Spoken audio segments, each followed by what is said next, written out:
But this idea of power could be for men and women, could be engendered if people had a democratic say in their workplace environment. So, capitalism and the structure of capitalism is what causes these men to not have a say, not have a sense of true power, true personal power, true integrity, makes them feel impotent, even if they have a job still. They're still impotent. They don't get to vote on whether making the product goes to China.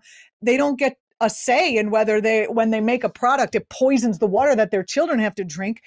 If they were able to have democratization in their workplace, this would give them that sense of power that they seek, but power in a real way that's actually valid and useful and not going to be used to abuse someone else. Anyone. It's power with others rather than power over others, which changes from toxic masculinity is power over. These men have a chance to have power with other men and women together, but they're choosing this hyper masculinist masquerade of strength because they're made impotent on their jobs where they have no say, and in their country where the politicians are often bought. And they don't want to admit it. They want to suck up and kick down on women and minorities and posture as strong while they're exhibiting pathetic weakness. That's very sad. What does a new man look like, Harriet? I think, we are seeing you when we were talking earlier, you talked about an old, empty, puffed up way of being a man.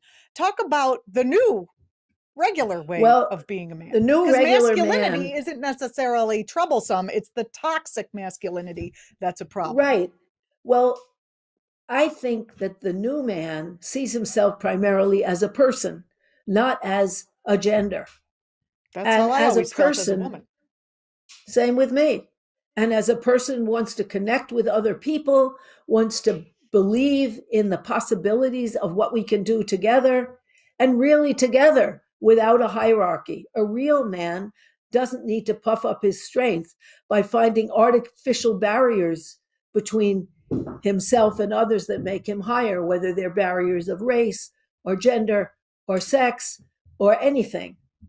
And capitalism encourages this idea that we shouldn't be together, that we're isolated individuals, but power with is the antidote to the power over strategy of the toxic right-wing hyper-masculinist militias.